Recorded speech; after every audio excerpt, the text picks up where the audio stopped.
Hello guys, welcome back to my channel. আজকে হলো 31শে জানুয়ারি। আজকের দিনটা খুবই স্পেশাল, খুবই স্পেশাল। কারণ আজকে আমার ব্রাইডাল বুকিংও আছে আর একটা গ্র্যান্ড ওয়েডিং পার্টিও আছে, বড় সড়ো গ্র্যান্ড ওয়েডিং পার্টি।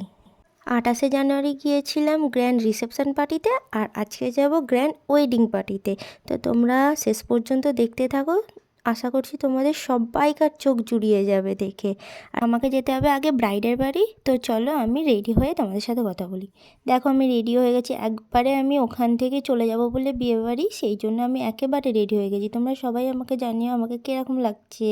আর দেখতে দেখতে দেখো ঈশিতাও চলে এসেছে আর আমাদের টোটোও চলে এসেছিলো। আর আমরা তাড়াতাড়ি উঠেও পড়ি। আর এখানে তোমরা টমটমকে দেখো, ও আমার সাথে যাবে বলে এত কান্না করছিল, মাও থামাতে পারেনি ওকে। তারপর টোটো ছেড়ে দেয় আর আমি প্রথমে সাজাবো, তারপরে আমি যাব বিয়েবাড়ি। আর আজকে আমার যে বুকিংটা ছিল সেটা ছিল ডানকুনিতে, আর আমি বিয়েবাড়ি যে যাব সেটাও ডানকুনির ওপর দিয়ে যেতে হবে, সেই জন্যই আমি একেবারে রেডি হয়ে এসেছি। দেখো বলতে বলতেই ডানকুনি খেলার মাঠও চলে আসে আর আমার লোকেশানেও আমি চলে এসেছিলাম। আর ব্রাইডের বসার কথা ছিল তোমার 2টোর সময়। আমরা প্রথমে ওখানে চলে যাই, চলে যেতে ওপরে উঠে মানে দোতলায় উঠে আমি আর ঈশিতা একা একা বসেছিলাম। দেখো 2:15 বেজে গিয়েছিলো আর ব্রাইডের রিচুয়ালস তখনও শেষ হয়নি। ব্রাইড আমাকে বসতে বলেছিল, তো আমি আর ঈশিতা বসে আছি, বসে বসে একটু বোরই হচ্ছিলাম আর কি। তারপরে ব্রাইড আসতে দেরি করেছিল বলে ব্রাইডের বোন চলে এসেছিলো, তো ওকেই সাজিয়ে নিয়েছিলাম আগে। আর অ্যাট লাস্ট ব্রাইড এসেছিলো তোমার 3:30-এর সময়। তাড়াতাড়ি বসিয়ে দিয়েছিলাম ওকে, কারণ আমার গাড়ি আসবে 6:30-টার সময়। আর এবার তোমরা দেখো ওর ফাইনাল লুক। অনেক তাড়াতাড়ি সাজিয়েছি আমি ওকে, ওর তো ভালো লেগেছিলো। এবার তোমরা আমাকে কমেন্ট বক্সে জানিও তোমাদের কীরকম লাগলো। দেন ওকে সাজিয়ে নিচে চলে আসি। তখন প্রথমে ভিডিও করতে পারিনি, এখানটা খুব সুন্দরভাবে সাজিয়েছিল। আর এই তিনটেকে আমার তো বেশ লেগেছে। আর তারপরে ঈশিতাকে টোটোতে তুলে দিই, কারণ ও আমার 2টো ব্যাগ নিয়ে বাড়িতে চলে যাবে, বাড়িতে দিয়ে দেবে ব্যাগগুলো। আর আমি চলে যাব মায়েদের সাথে। এখানে গরম হচ্ছিল বলে আমি পাখা চাইলে হাওয়া খাচ্ছিলাম। তারপরে টোটোটাও ছেড়ে দিল। তারপরে দেখতে দেখতে মায়েদের গাড়িও চলে এসেছিলো। আমি সাজানোর পরে অনেকক্ষণ দাঁড়িয়েছিলাম মায়েদের গাড়ির জন্য, ওয়েট করছিলাম আর কি। তারপরে আমি ভাবতেই পারিনি আমি বিয়েবাড়িটা অ্যাটেন্ড করতে পারবো। আর এখানে দেখো টমটমও যাচ্ছিলো আমাদের সাথে। সাজানোর পরে এত খিদে পাচ্ছিল, না খেয়ে আমি ভিডিও শ্যুট করছিলাম। সেদিনকে রাস্তায় এত জ্যাম ছিল যে গাড়ি চলতেই চাইছিল না। আর এই যে আয়নায় টমটমকে দেখতে পাচ্ছ, ও অস্থির হয়ে যাচ্ছিল। তারপরে আজকে অনেক বিয়েবাড়ি ছিল। এই যে একটা হল সাজানো দেখছো, তারপর এই যে দ্বিতীয় আর একটা হল সাজানো দেখছো, অনেক কটা বিয়েবাড়ি ছিল। আবার বলতে বলতে আবার গাড়ি জ্যামে পড়ে গেছিলো, এইভাবে গাড়ি এগোতেই চাইছিল না। আর এদিকে তো সবাইকার খিদে পেয়ে গেছিলো, কেউ একটা খেয়ে আসেনি যে বিয়েবাড়িতে পেট পুড়ে কবজি ডুবিয়ে খাবে বলে। রাস্তায় যেতে যেতে অনেক কিছু দেখতে পাচ্ছিলাম, কলকাতার রাস্তা তো দুপাশারই অনেক কিছু আছে। এই হোটেলটা বেশ সুন্দর লাগছিল দেখতে। আর দেখতে দেখতে আমরা ফাইনালি পৌঁছে গিয়েছিলাম আমাদের ডেস্টিনেশানে। আমাদের ডেস্টিনেশান ছিল ইকো পার্কের 4 নাম্বার গেট। আর এই দেখো আমরা এন্ট্রি করছি বিয়েবাড়ির ভিতরে। এন্ট্রিটাই কত সুন্দর তোমরা দেখো, এত সুন্দর লাগছিল যেতে যে কি বলবো। এন্ট্রির পরে এই ফাঁকা জায়গাটা ছিল, এখানটা হয়তো পার্কিং। এখানটাও এত সুন্দর লাগছিল, তোমরা একবার ভিউটা দেখে নাও এখানকার। তারপরে আমি একটু এইদিক ওদিক করে ভিডিও করছিলাম। আর এই ফোয়ারাটা জলের কি সুন্দর লাগছিল, উপরের বলটা ঘুরছিল। আর এই যে দেখো ফুল দিয়ে যে সাজিয়েছে, এগুলো সব অরিজিনাল ফুল ছিল।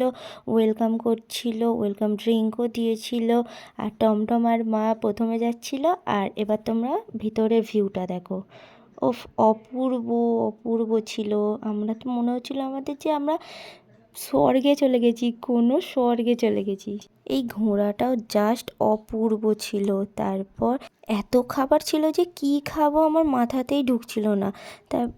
পর এখানে কত যে কাউন্টার ছিল, কত কাউন্টার ছিল, আর সাজানো ডেকোরেশন দেখে আমার মাথা ঘুরে যাচ্ছিল। দেখবো না খাবো, তোমরাই আমাকে জানাও। তারপরে এইখানটা লাইভ কাউন্টার ছিল, হাক্কা টাইপের কিছু একটা ছিল, আর আমি প্লেট নিয়ে দাঁড়িয়ে আছি, দেখো দেবে বলে, তখনও দিচ্ছিল না, আর আমার খুব খিদে পেয়ে গিয়েছিল। আর মাশরুমের এখানে একটা আইটেম ছিল। তারপর কিছু খুঁজে না পেয়ে আমি মেন কোর্সে চলে যাই। এখানে দেখো আমি পাতুরি নিয়েছি আর একটু বিরিয়ানি নিয়েছিলাম। পাতুরিটা ছিল চিংড়ি মাছের 2 পিস ছিল, আর একটা চিকেনের মাঞ্চুরিয়ান কিছু একটা টাইপের ছিল, ওইটা খেতে এত ভালো লাগছিল, টমটম শুধু ওটাই খাচ্ছিল। আর এই যে ছোট্টিটাকে দেখছো, এটা আমার ছোট দাদার মেয়ে, এ শুধু খাচ্ছিল চিংড়ি মাছ। আর আবার একটা কিছু একটা দিতে এসেছিল, ওই মনে হয় চিকেনের ওই আইটেমটাই দিতে এসেছিলো।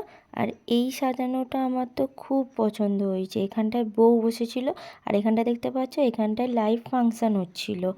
তারপর বউয়ের সাথে দেখা করতে গিয়েছিলাম। এখানে দেখো বাপি বউয়ের সাথে কত হেসে হেসে কথা বলছে। এটা হলো বাবার মামার নাতনির বিয়ে ছিল।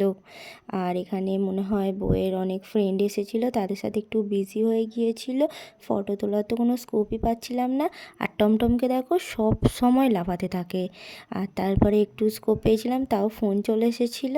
এই যে এখানটা দেখতে পাচ্ছ, এখানটায় আমরা ঢুকছি, এইখানটা তো আলাদাই ফিল আসছিল। এইখানটা মানে সাজিয়েছে শুধু বিয়ে হবে বলে। মণ্ডপটা দেখতে পাচ্ছ তোমরা, মণ্ডপটা কত সুন্দর সাজিয়েছে। আর এই যে এই ভিতরটা দেখো, এটা স্বর্গ, মানে স্বর্গর থেকে কম কিছু নয়, জান্নাত, পুরো জান্নাত ছিল। আর সব ফুলগুলো অরিজিনাল ছিল। আর এইটা হলো বিয়ের মণ্ডপ, কত সুন্দরভাবে ডেকোরেশনটা করেছে। দুটো গরু ছিল, একটা মাঝখানে কি ছিল ওটা আমি বুঝতে পারিনি। তারপর চেয়ার ছিল, চেয়ারে বসে বিয়ে হবে। ওই হলের ভেতরে এই ট্রিটা দেখো কত সুন্দর সাজিয়েছে। আর টমটম সারাক্ষণ লাফাচ্ছিল। ওকে আমি বলছিলাম একটু হাস, ছবি তুলবো ভালো করে, এই যে ওর হাসার স্টাইল। তারপর সবাই বলছে বর এসে গেছে, বর এসে গেছে, তাই সবাই মিলে বাইরে গিয়েছিলাম। আর দেখো বর বারাত নিয়ে চলে এসেছে। বরটা ছিল নন বেঙ্গলি, আর মেয়েটা হিন্দুদেরই মেয়ে ছিল। আমার বাবার মামার নাতনি, মানে আমার আম্মা মানে ঠাম্মা যে আছে তার ভাইঝি হবে, ভাইঝির মেয়ের বিয়ে ছিল। অনেক দূরের সম্পর্ক ছিল, তাও আমাদেরকে খোঁজে, এখনও নেমন্তন্ন করে সবেতেই। আমাদেরও নেমন্তন্ন করা হয়, ওদের সব কাজেতেই করা হয়। আর এখানে দেখো বরযাত্রীরা এত নাচছিল, এত নাচছিল, আমারও তো দেখে শুনে নাচতে ইচ্ছা করছিল। এই যে ঢাকটা বাজাচ্ছিল না, এত সুন্দর লাগছিল দেখতে। আর ওই যে দ্রোণটা উঠছে দেখছো, ওইটা টমটমকে দিতেই হবে, ও তো কান্না জুড়ে দিয়েছিল।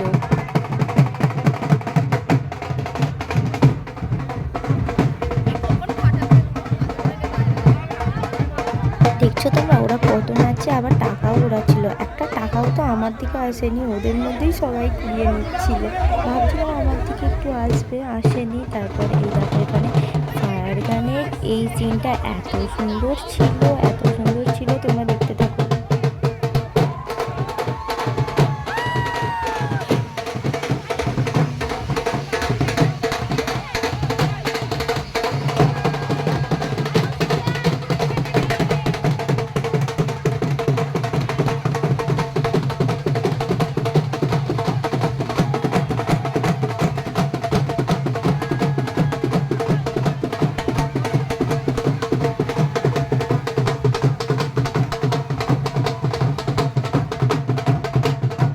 তারপর অ্যাট লাস্ট বরকে দেখতে পেলাম। বর ঘোড়ার পিঠের ওপরে চড়েছিল, ধরেছিল যদি পড়ে যায়, সেই জন্য। ঘোড়াটাকে কি সুন্দর দেখতে ছিল, আর কি সুন্দর সাজিয়েছিল, আমার তো খুব ভালো লাগছিল।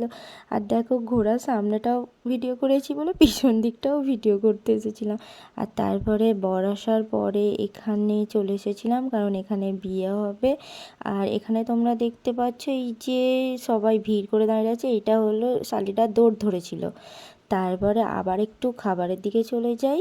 আর এইখানটা সব রকমের স্যালাডের স্টল ছিল। তারপরে অনেক কিছু ছিল, এইটা লাইভ কাউন্টার ছিল, হাক্কা করে দিচ্ছিল আর কি। আর এই লাইটটা দেখছো, এই লাইটটা তো আমার খুলে নিয়ে চলে আসতে ইচ্ছা করলো, এত ভালো ছিল।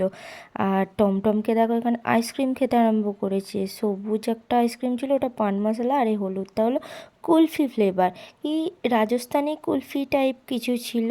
আর ও তো কোনো দিকে না দেখে শুধু যাচ্ছে, আইসক্রিমের বাটি নিচ্ছে আর চামচে করে খাচ্ছে।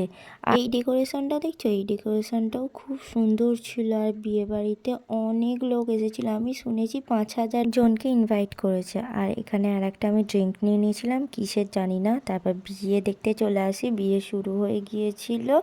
কিছুটা হিন্দু মতে বিয়ে হচ্ছিল আর মনে হয় কিছুটা ওই ছেলেটাদের মতে বিয়ে হচ্ছিল। ছেলের বাড়ি হলো দেরাদুনে, তো দেরাদুনেই চলে যাবে হয়তো।